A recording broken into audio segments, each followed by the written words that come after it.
They continue to build on their momentum. Last year, they put out their 5th studio album, 100 Million Suns. And in early November, Snow Patrol will release Up to Now, a 30-track collection of the band's best-loved songs, as well as a few new ones. Two of the band members are with me here today. Lead singer Gary Lightbody and guitarist Nathan Connolly join me live in Studio Q. Hello, sirs. Hello. Hello there. Very nice to have you here. Thank you. Thanks for getting up and, and making it in here. It's interesting thinking about you guys because, especially for North American audiences, people tend to think you're a relatively new band. That's a new band that's suddenly done really well.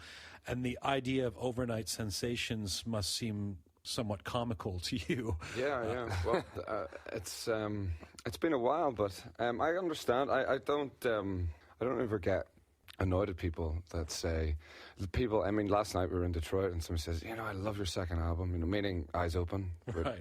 Which is our 4th. And what's that song from your second album? That song that, na na na na na. And it's, that sort of stuff doesn't bother me at all because, we are pretty secure. We know our place in the world. We're not. What do you consider your place in the world? Well, that's a good question, actually, because I suppose I've said that now and I have to live by your words. Yeah. In that, I guess what I mean is we're comfortable with who we are because we were comfortable with who we were before we had any success. We were 10 years in this band before we had a hit, and nobody was expecting us to ever have a hit by that stage. So anything that kind of happened after that point, after our first hit, was kind of almost like bonus time. But now we've kind of become, I guess over the last 5 years, we've become sort of more comfortable with having that success. So we sort of have 2 lives as a band. I keep wanting to go to Nathan, but then you say something provocative that I'm interested in. 2 lives, what would the 2 lives be? The 2 lives be this small little indie band that was, everybody's kind of secret almost. Right. And everybody, when I say everybody, I mean we probably knew all our fans by name.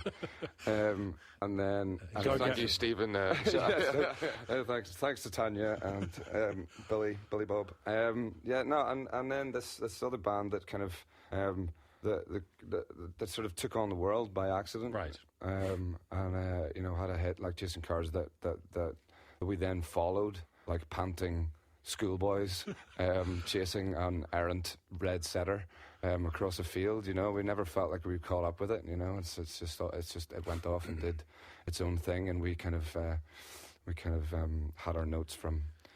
So Chasing Cars really is the turning point. That's the one you consider. Run in the UK was a big turning point for us because it put us into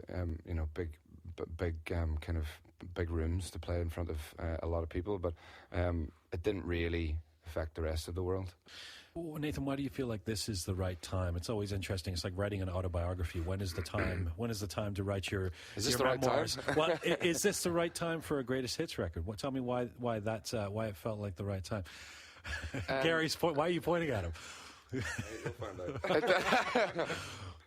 Well, I guess it's the whole idea of doing this up to now, a history of the band, rather than a greatest hits. It's well, also, a greatest hits implies that there's hits, more than 2. Right.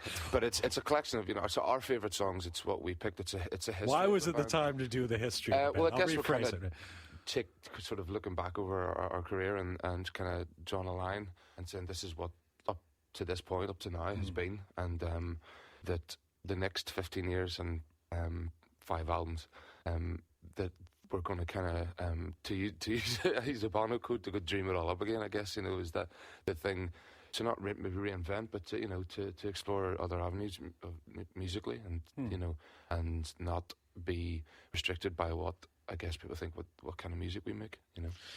Gary, you joke now about the fact that you knew your fans by name and there's 15 people in the club, but take me back to the 1990s. I mean, I understand that you were once so broke. Don't make me go back there.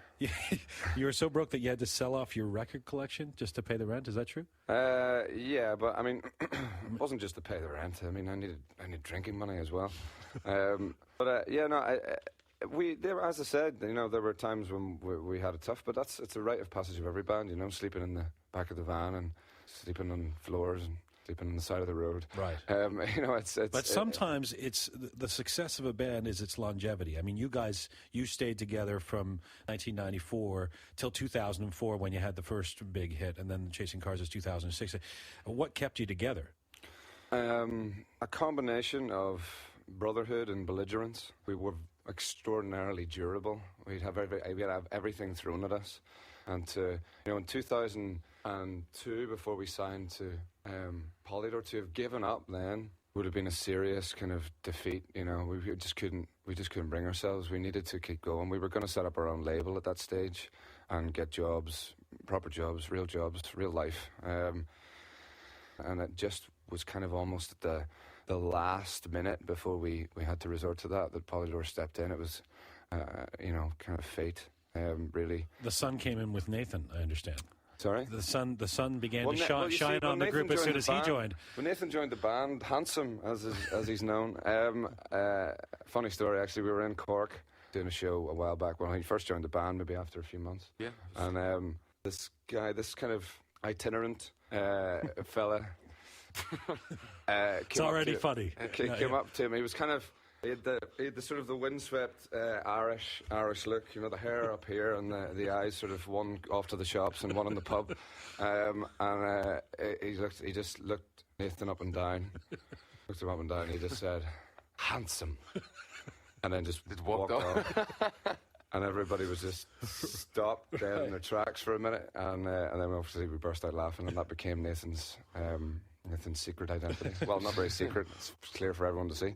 This morning. But yeah, when he joined the band, it all changed. You know. You said you had a hot guy in the band. We finally had a hot guy in the band.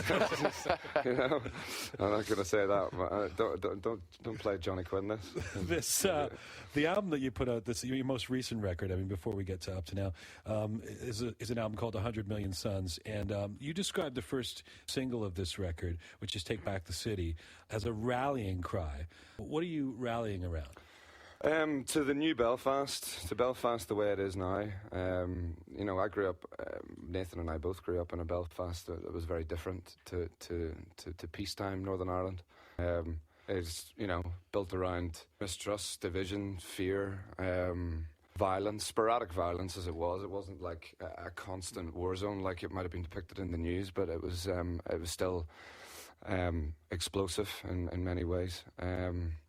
And that all changed, and now I still live in Belfast, or close to it, and I live in a Belfast that is completely and utterly changed. It's vital and vibrant, and the music scene, the art scene in general, has now been allowed to flourish because people can walk the streets at night, people can have a nightlife, just per se, and the music scene. It's because the Take Back the City is kind of a music, kind of a clarion call to the new music scene in Belfast. You know, it's